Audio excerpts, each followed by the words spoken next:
Shalom, shalom. First and foremost, I want to give all praises, glory, and honor to Yahweh, Bahashim, Yahushai, Bahashim, Rakah Akwadash, the honors into the apostles, the elders of Great Millstone. Peace, blessings, and salutations to those elect. It's your brother Taziar Ariyah coming at you with another lesson through the spirit and power of Yahweh, Bahashim, Yahushai. The water, Yahweh, Bahashim, Yahushai, for putting a spirit on me to do this lesson. The Lord's will is edifying to the sheep and to the flock of Yahweh, while Yahushai. Okay, to you so-called Negroes, Latinos, or Native Americans whose forefathers go back to Abraham, Isaac, and Jacob. You are indeed the true biblical Hebrew Israelites, and it's time for you to repent, for the kingdom of heaven is at hand. This lesson is going to go into salvation being for Israel only. All right.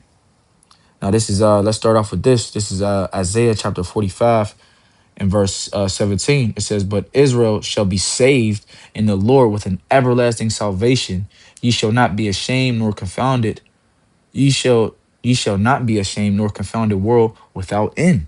You know, because whenever we take the kingdom, like it says in Daniel, let me get it real quick, just to Daniel 7 and verse is it Daniel 7 or is it Daniel? Oh yeah, Daniel 7:18. It says, "But the saints of the Most High shall take the kingdom and possess the kingdom forever, even forever and ever." And the saints of the Most High, we know that the saints are who? Are the Israelites. Let's get that in I think that's Psalms 144, if I'm not mistaken. Psalms 144 and verse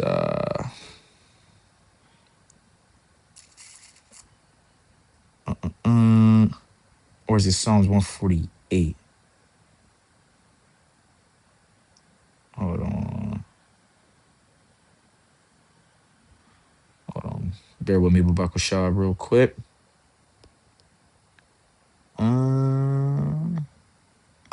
Psalms 50. Slakia.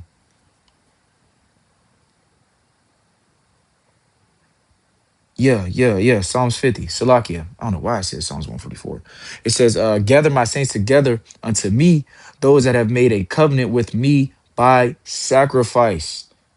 And who other, look, right here, verse 7. It says, Hear, O my people, and I will speak, O Israel. I will testify against thee. I am Yahweh, even thy power. I am the Most High, even thy power," man. You see? Israel has always and forever will be the Lord's chosen people, man. Okay, and there's no getting around that. You heathen have, just like in the time of Ezra, man. Y'all can't build with us. Y'all have no place with us, man. Okay, y'all are under us, man. Y'all were meant to be under us, literally. you know, this is Isaiah 11 and verse 10, it says, "And in that day shall there be a root of Jesse, which shall stand for an ensign of the people.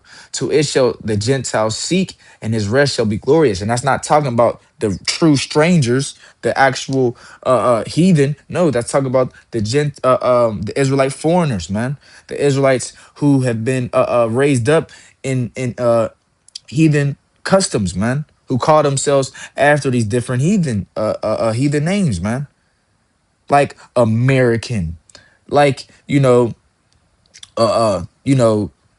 African, Puerto Rican, Native American, calling themselves what they're not, because ultimately we know what that the so-called Negroes, Latinos, and Native Americans whose forefathers go back to Abraham, Isaac, and Jacob are none other than the Israelites, man, the true biblical Israelites. And we're not talking about skin color; we're talking about bloodline and heritage. And that's why I always say whose forefathers go back to Abraham, Isaac, and Jacob, because the Israelites, we have been scattered across the four corners of the earth, which is going to say in this very chapter. Okay. It says, "And it shall come to pass in that day that the Lord shall set his hand again the second time to recover the remnant of his people, which shall be left from Assyria and from Egypt and from Pathros and from Cush and from Elam and from Shinar and from Hamath and from the islands of the sea. And he shall set up an ensign for the nations and shall assemble the outcasts of Israel and gather together the dispersed of Judah from the four corners of the earth. The envy also of Ephraim shall depart, and the adversaries of Judah shall be cut off. Ephraim shall not envy Judah, and Judah shall not vex Ephraim. Okay, the Lord is bringing the bringing our people together, man, through the elect.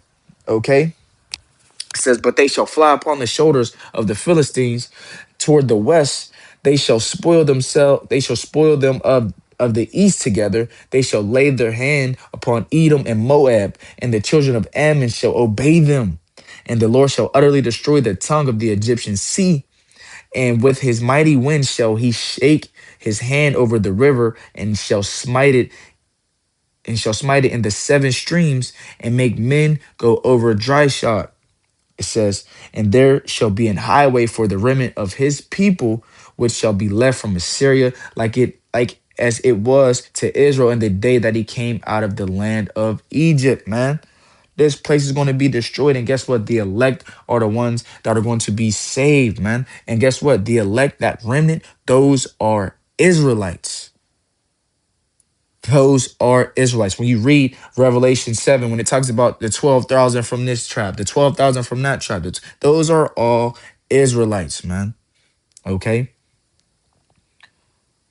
Because you got to understand, here it is, you know, the people in the world, especially you so-called Christians out there, y'all try to say the Lord is for everybody. How is it that when you got the enemies of our people that want us to be cut off as a nation, but yet they get to be partakers in the reward and be partakers in the covenant with us, but they want to cut us off from being the nation? It doesn't make sense, man. Okay, Psalms 83 and verse 1. Let's bring this out, man. The same nations that we just read in Isaiah 11. These are the same nations that we're going to have in subjection. These are the same nations that want to cut us off, man. Look, listen to this. This is Psalms 83 and verse 1. It says, a song or psalm of Asaph. Keep not thou silence, O power. Hold not thy peace, and be not still, O power. For lo, thine enemies make a tumult, and they that hate thee have lifted up the head. They have taken crafty counsel against thy people, and consulted against thy hidden ones. They have said, come and let's cut them off from being a nation, that the name of Israel may be no more in remembrance. For they have consulted together with one consent. They've all came to an agreement. They are confederate against thee.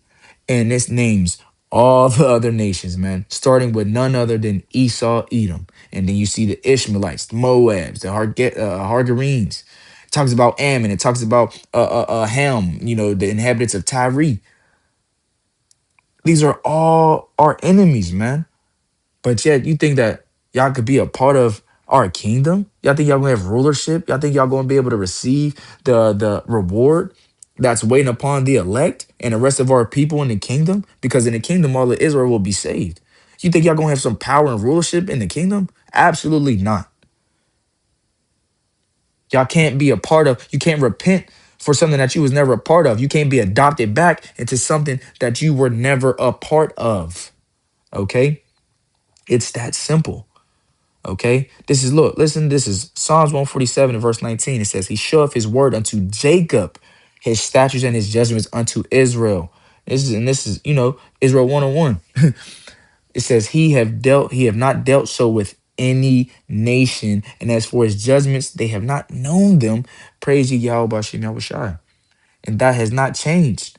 Nothing about in any of this has changed, man. Let's get it real quick. This is Malachi. As Malachi 3 and verse 6. It says, for I am the Lord Yahweh, I change not, therefore ye sons of Jacob are not consumed. Come on, man. The Lord don't change. The Lord ain't just change his mind one day and say, oh yeah, the heathen, they could come in too. Yeah, I'm for everybody. No. The Lord is not a man that he shall lie, neither the son of man that he shall repent, man. The Lord said he don't like you other nations. You other nations are like unto spittle, man. Y'all are like a drop of a bucket, a big bucket of water. Y'all are the little drops as you carrying that bucket. It's heavy, and them little drops that whenever the bucket start weighing side to side, them little drops of water. Y'all are like that. We don't care as long as this big, long as the rest of this water stay here. Them little drops, it means nothing. Y'all literally mean nothing to y'all Bashim Yahushai. Okay, this is Deuteronomy 7 and verse 6, it says, "For thou art an holy people unto the Lord thy power. The Lord thy power have chosen thee to be a special people unto himself above all people that are upon the face of the earth." That is none other than the Israelites, man. Okay? I'm gonna close out with this. This is Matthew chapter 1 and verse 21. It says, and she shall bring forth a son, and thou shalt call his name Yahweh Shai, for he shall save his people from their sins. Salvation is for the Israelites only. Okay, salvation specifically is for the elect of Israel, man. And there's no way you could get around it. There's no loopholes, none of that, man.